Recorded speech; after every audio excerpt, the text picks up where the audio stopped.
Good morning student. आशा करती हूँ आपको लास्ट जो चैप्टर है वो अच्छे से समझ में आया होगा। अगर आपको कोई भी दिक्कत है किसी भी टॉपिक के अंदर तो प्लीज आप मुझे पर्सनली, आपके पास मेरा नंबर है, उस पर कॉन्टेक्ट करें। और आज हम एक नया टॉपिक स्टार्ट करने जा रहे हैं, that is the molecular basis of inheritance. इसी लास्ट चैप्टर को ही हम आगे थोड़ा और डेप्थ में जाके पढ़ेंगे।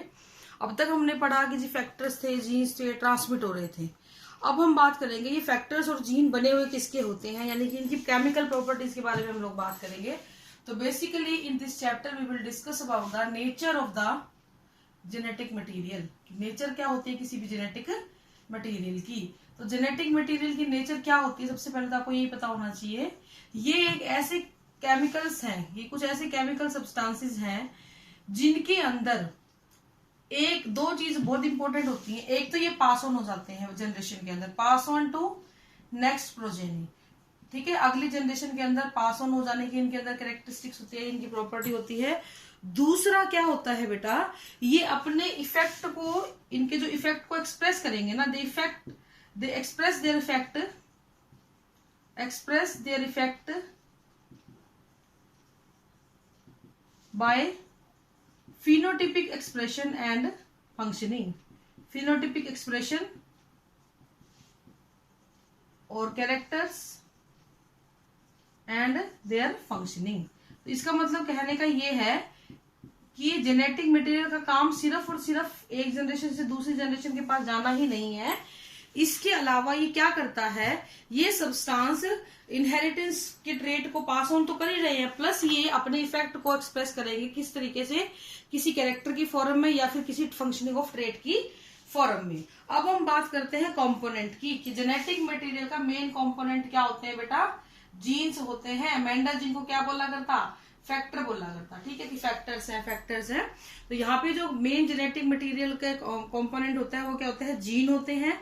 जीन्स कहाँ पे प्रेजेंट होते हैं, these are located over the chromosome. और कहाँ पे प्रेजेंट होते हैं, बार बार हम बता चुके हैं, these are located over the chromosomes. Chromosomes के ऊपर ये प्रेजेंट होते हैं। अब किसी भी जीन की 3 फंडामेंटल प्रॉपर्टी बताई गई हैं। जीन्स हैव 3 फंडामेंटल प्रॉपर्टी, ये तो उनके अंदर होना ही होना चाहिए, तभी उसको जीन कहा जाएगा। इसके अलावा उस प्रॉपर और भी कैरेक्टर हो सकते हैं, लेकिन ये 3 बहुत ही जरूरी होते हैं। पहली चीज कि ये स्टोर कर सके और ट्रांसमिट कर सके, किसको, हेरिडिटरी इंफॉर्मेशन को। सबसे जरूरी चीज कि जीन्स के पास हेरिडिटरी इंफॉर्मेशन को स्टोर करने का और उसको ट्रांसमिट करने का। इसके अलावा दूसरी चीज एक्सप्रेस भी कर सके, वो जो इंफॉर्मेशन है एक्सप्रेसिबल होनी चाहिए, एक्सप्रेसिबल इंफॉर्मेशन। ठीक है, ये नहीं कि इंफॉर्मेशन पड़ी हुई है लेकिन वो एक्सप्रेस नहीं कर पा रहा जीन, उसको वो एक्सप्रेशन जो है एक्सप्रेस भी होना चाहिए। इसके अलावा वो इंफॉर्मेशन रेप्लीकेट भी हो जाए। रेप्लीकेट समझते हो ना, रेप्लिका, नकल बनना, तो रेप्लीकेशन भी उसके अंदर हो जाना चाहिए, ये भी उसके अंदर जरूरी होता है। और सबसे इंपॉर्टेंट चीज म्यूटेबिलिटी, उसके अंदर अपने आप को म्यूटेट करना, चेंज करने की संभावना भी होनी चाहिए, ताकि नए नए जीन डेवलप हो सके, नई नई वेरिएशन आ सके। तो ये कुछ 3 प्रॉपर्टी हैं। स्टोरेज और एक्सप्रेसिबल इंफॉर्मेशन होनी चाहिए, रेप्लीकेट कर सके, ट्रांसमिट कर सके और म्यूटेबिलिटी हो जाए उसके अंदर। ठीक है, ये तो है जीन्स के प्रॉपर्टीज। अब हम बात करेंगे बेटा properties of the genetic material.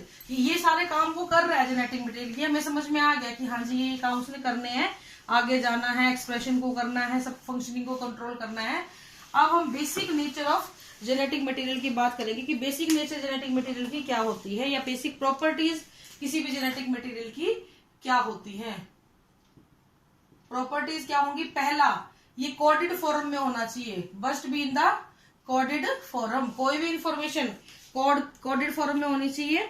दूसरा होने चाहिए ये फिजिकली और केमिकली स्टेबल होना चाहिए genetic material, physically and chemically stable होना चाहिए इसको। ये हर डाइवर्सिटी वाला होना चाहिए, बहुत सारी इसकी डाइवर्सिटी होनी चाहिए। ये लार्ज साइज का होना चाहिए, है ना। इसके बाद इसकी सबसे इंपॉर्टेंट चीज, हर एक सोमैटिक सेल के अंदर इसकी amount in each somatic cell quality and quantity both are same. ऐसा नहीं है हमारे बॉडी से, हम अपनी ही बात कर ले कि किसी हिस्से में कोई सेल में क्वांटिटी ज्यादा होगी क्रोमोसोम की, किसी हिस्से में सेल में क्वांटिटी कम होगी सेल के, ठीक है। तो कहने का मतलब मेरा ये है कि आपका जो सोमैटिक सेल उनके अंदर इसके अमाउंट होना चाहिए। फिर इसके बाद इंपॉर्टेंट चीज, रेप्लिकेट कर सके अपनी इंफॉर्मेशन को, ये रेप्लिकेबल होना चाहिए इंफॉर्मेशन को। जेनेटिक मटेरियल की सबसे इंपॉर्टेंट चीज है ये रेप्लिकेट होनी की कैपेसिटी रखती हो, सभी सेल में प्रेजेंट हो, जितनी भी सेल है, ठीक है, प्रेजेंट इन ऑल सेल, ठीक है, ऑल टाइप ऑफ सेल के अंदर ये प्रेजेंट होनी चाहिए। सबसे बड़ी बात, ट्रांसफर फेथफुली, ये बड़ा इंपॉर्टेंट वर्ड है। ट्रांसफर फेथफुली का मतलब यहाँ पे ये है बेटा कि जो भी इंफॉर्मेशन जेनेटिक मटेरियल के पास स्टोर है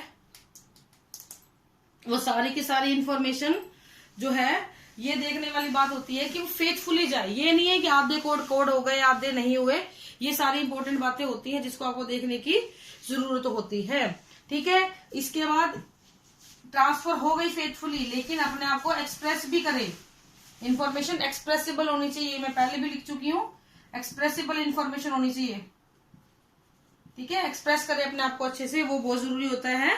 इसके अलावा इंट्रिंसिक कंट्रोल होना बहुत जरूरी होता है, इंट्रिंसिक कंट्रोल, ठीक है। तो ये कुछ फीचर्स है जेनेटिक मटेरियल के। मैं दोबारा से रिवाइज कर देती हूँ। जितने भी जेनेटिक मटेरियल है वो कोडेड फॉर्म में होने चाहिए, फिजिकली और केमिकली स्टेबल होने चाहिए। ये नहीं हर किसी के साथ रिएक्शन कर जाएंगे, नहीं तो वो स्टेबल नहीं रह पाएंगे। उनकी में डाइवर्सिटी मिलनी चाहिए, हर एक सेल के अंदर जेनेटिक मटेरियल प्रेजेंट होना चाहिए, बड़े साइज का होना चाहिए। किसी एक ऑर्गेनिज्म की हर एक सेल के अंदर इनकी क्वालिटी और क्वांटिटी एक जैसी होनी चाहिए। ये रेप्लिकेट कर सके, ये अपने आप को ट्रांसफर अगली जनरेशन में करेंगे तो फेथफुली ट्रांसफर कर सके। एक्सप्रेसिबल होना चाहिए, ट्रांसफर होना काम नहीं होगा, इनकी कोडेड इन्फॉर्मेशन भी एक्सप्रेस कर जाए इजीली। और सबसे बड़ी बात, हमारी बॉडी का इसके ऊपर कंट्रोल होना चाहिए। तो ये कुछ प्रॉपर्टीज होती है जेनेटिक मटेरियल की। अब हम बात करेंगे कि जेनेटिक मटेरियल बनता किससे है। देखो जरा, कोई भी बायोकेमिकल होगा, किसी भी बायोकेमिकल को हम कब कहेंगे कि वो जेनेटिक मटेरियल बन सकता है, ठीक है, टू बी जेनेटिक मटेरियल। किस बायोकेमिकल को हम कहें कि हाँ जी ये इसको आप कह सकते हो कि ये जेनेटिक मटेरियल है, कब? पहली चीज, जब वो लार्ज साइज का हो, बहुत बड़े साइज का हो, रिच डाइवर्सिटी हो, और तीसरी चीज रेप्लिकेट कर सके और ट्रांसमिट हो सके, ठीक है। तो ये चीजें उसके अंदर होनी बहुत ही जरूरी होती है, ठीक है। तो इसी क्राइटेरिया को लेते हुए हमारे पास दो चीजें आई बेटा, प्रोटीन आया, डीएनए आया, आरएनए आया। 20 अमीनो एसिड थे, बहुत सारे तरीके के प्रोटीन बन सकते हैं 20 अमीनो एसिड से। 4 न्यूक्लियोटाइड यहाँ, 4 न्यूक्लियोटाइड यहाँ, बहुत सारे तरीके के बन सकते हैं। लेकिन जेनेटिक मटेरियल की प्रॉपर्टी इन दोनों के पास रही। आरएनए भी कुछ एक ऑर्गेनिज्म में मिलता है, कोरोना वायरस में यही है, डीएनए तो सब में ही है जेनेटिक मटेरियल। क्यों? इन सब में से ये सारी चीजें थी, लेकिन प्रोटीन के पास रेप्लिकेट करने की कैपेसिटी नहीं थी। इसीलिए डीएनए और आरएनए को जेनेटिक मटेरियल के तौर पे मंजूर किया गया, जबकि प्रोटीन को एज ए जेनेटिक मटेरियल मंजूर नहीं किया गया, ठीक है बेटा। तो this is all for today. आज हमने चैप्टर स्टार्ट किया है, ये भी इंपॉर्टेंट चीजें हैं, इनको आपको ध्यान रखना है। नेक्स्ट हम बात करेंगे कल। तो आज के लिए इतना ही है। Thank you, have a nice day.